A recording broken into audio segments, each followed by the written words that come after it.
Working on this Tomahawk here, and as you can see, there is a fuel leak somewhere. And before I pulled the engine, I decided to check the cooling head mount screws, and it turns out 3 out of 4 of them were loose. You didn't have to try at all to turn them, and the last one required very little effort.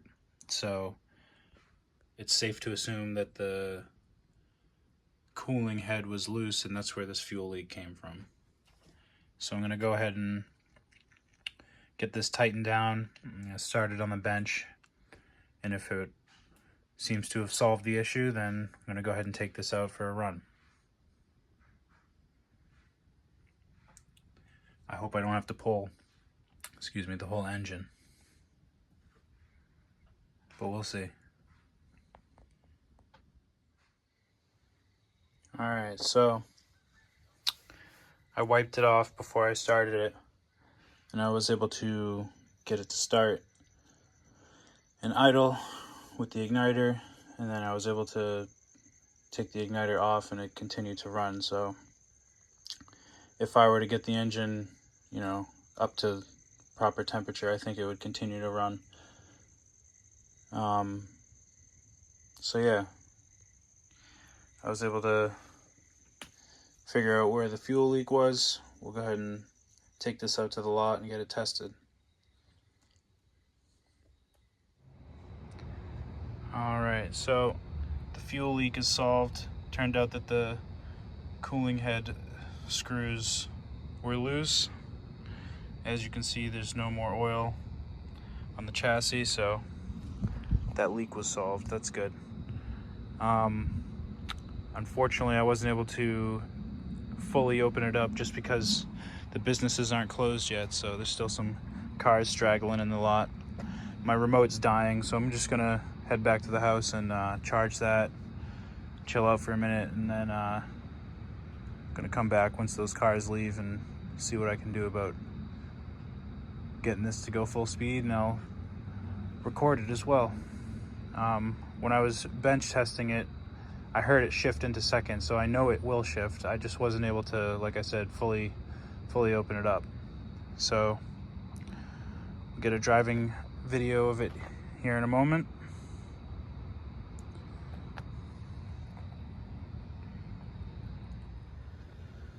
So here we are, back at the lot.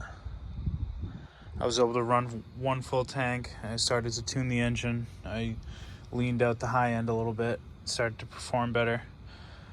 But this thing, I gotta say, guzzles fuel. Just absolutely devours it. The tanks don't last as long as some of the other cars, like HPI or even the Traxxas. Obviously the Fortec has, I think, a bigger tank than this. But I gotta say, the tanks run quite fast in this.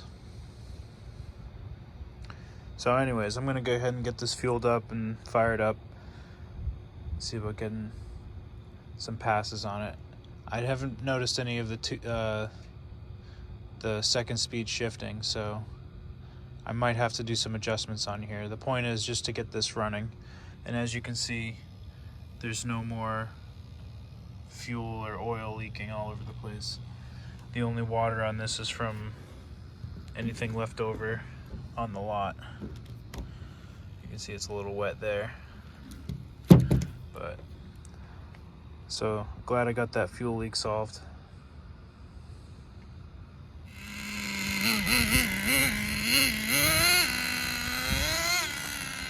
It shifts very early.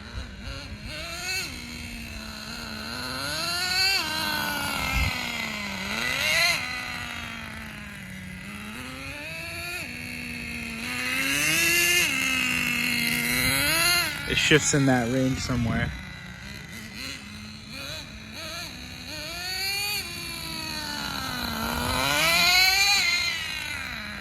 So I'm gonna have to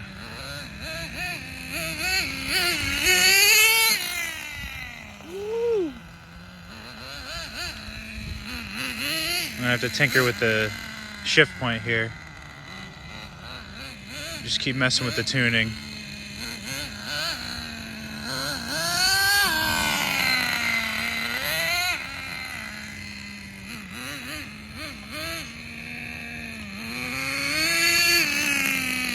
Yeah.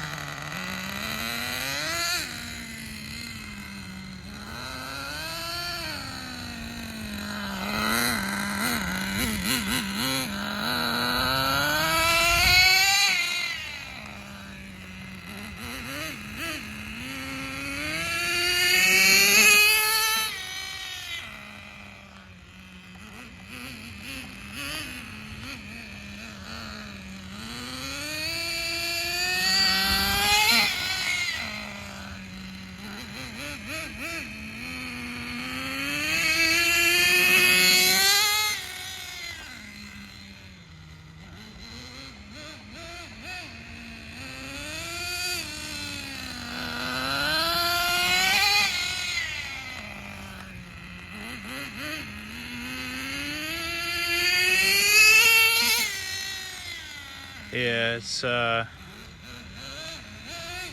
barely shifting here. I'm sorry, I meant to say it's shifting really early.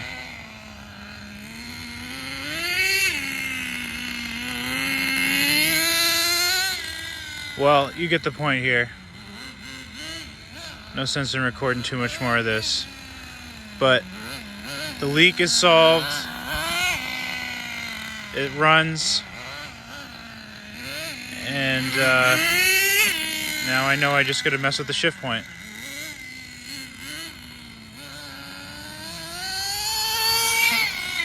Yeah, that's gonna go very fast once that's solved.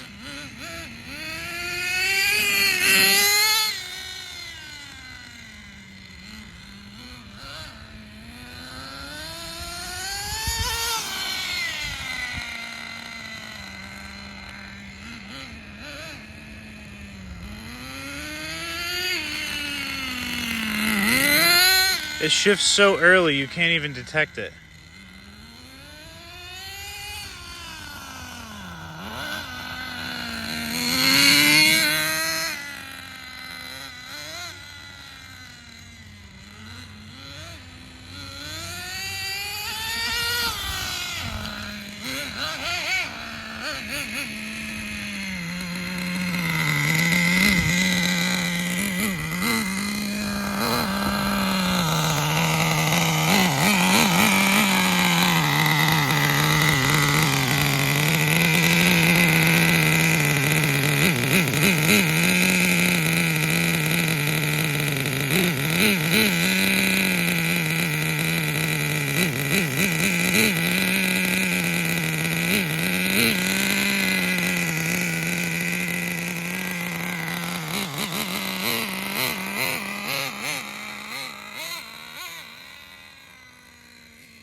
I bet that is out of fuel. Like I said, these tanks don't last long.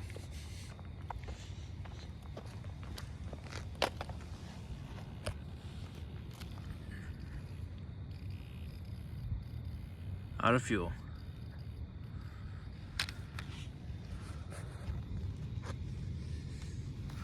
So